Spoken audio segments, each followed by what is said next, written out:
একসময়ের প্রতাপশালী কর্মকর্তা বেনজির এখন নেতিবাচক খবরের শিরোনাম। একটা সময় সাবেক আইজিপির ক্ষমতার দাপটে ভীত সন্ত্রস্ত থাকত অন্যরা। সেখানে অবৈধ সম্পত্তি অর্জনের দায়ে তিনি এখন দুদকের জালে। দুদক বলছে, অনুসন্ধানের অংশ হিসাবে বেনজির এবং তার স্ত্রী সন্তানদের সংস্থাটিতে তলব করা হলেও কেউই নির্ধারিত সময়ে হাজির হননি। সময় চেয়ে আইনজীবীর মাধ্যমে আবেদন করেছেন তারা।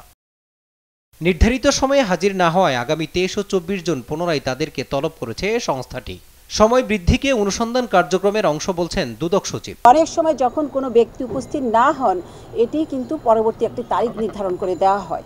সব কেসের মতো এই কেসও তাই করা হয়েছে।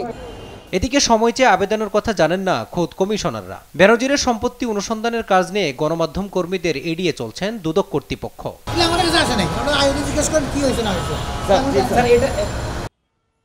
সাবেক আইজিপির অবৈধ সম্পত্তির অনুসন্ধান শেষ করে যথাসময়ে তার বিচার হবে, এমনটাই প্রত্যাশা সাধারণ মানুষের। মাজহারুল ইসলাম, দেশ টিভি, ঢাকা।